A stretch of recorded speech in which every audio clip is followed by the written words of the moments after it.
Hello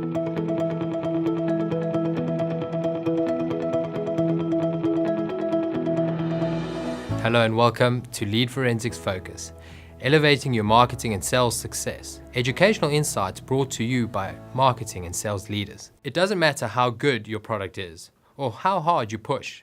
If you don't have the best sales team, you're not likely to reach your full revenue potential. But what do we mean by the best sales team? We mean world-class. In this video, we will cover 8 top tips on building a world-class B2B sales team. Number 1, hire the right people.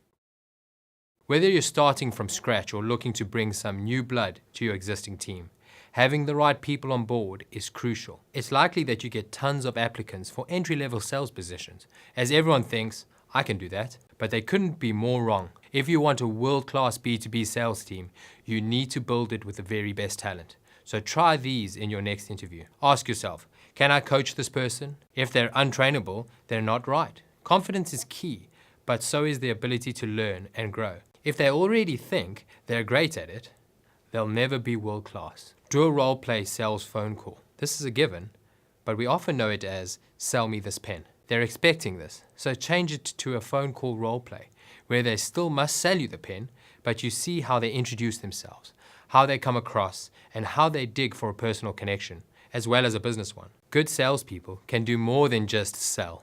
They make lasting impressions and remain memorable. Ask about their failures as well as their successes. As much as you want to know about a time where they showed business flair and achieved success, ask about a time they failed and what they did to move forward. B2B sales as a profession can contain crushing lows. You need to be able to take a hit and carry on fighting.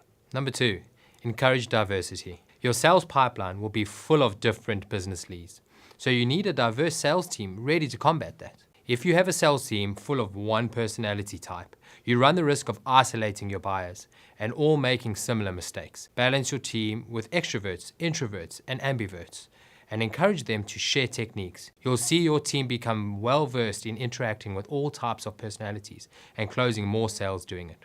Number 3, lose the wrong people quickly. The biggest killers for a sales team are bad salespeople and time. If there are members of your team that aren't right and need to go, then waste no time in getting it sorted. It may seem harsh, but the longer your team carries them, the further away from world class you'll get. Mark Suster says it best. There is only one answer: fire fast. Firing somebody is no different than the other 10,000 decisions you need to make in your company to survive. You free up much needed budget.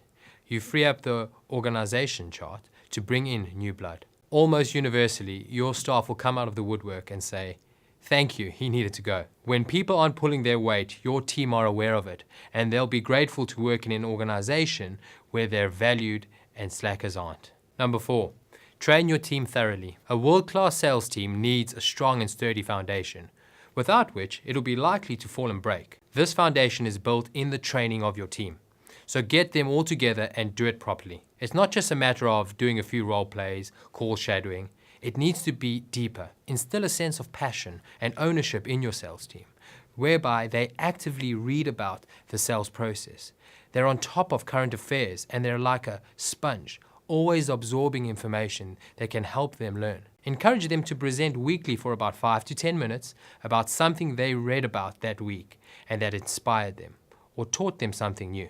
Essentially, the training doesn't stop. It's ongoing. You started, but they as a team choose to continue it, so they can grow their skill and ultimately their career. Number 5, set the right targets. There's no point turning to your team and saying, we want to be world class, so everyone needs to close £25,000 this month. This won't do anything for the performance of your team. Spend time analyzing your team's performance against external factors, as well as internal, and produce targets that are both achievable and reflective of what you know. If July is always your worst month, then don't have the same target as you do for your best month. This just makes your team switch off. They don't see the point of aiming for an unachievable goal. Give them targets they can put an actionable plan to. Add a sprinkle of motivation, and they'll feel ready to take the bull by the horns and go above and beyond to hit that target. Number 6, sort your KPIs. Although revenue targets are important and what a majority of sales teams use as their performance measurement, this isn't the only important factor. There are many key performance indicators you can measure in sales. So choose them carefully to reflect deeper detail about your team.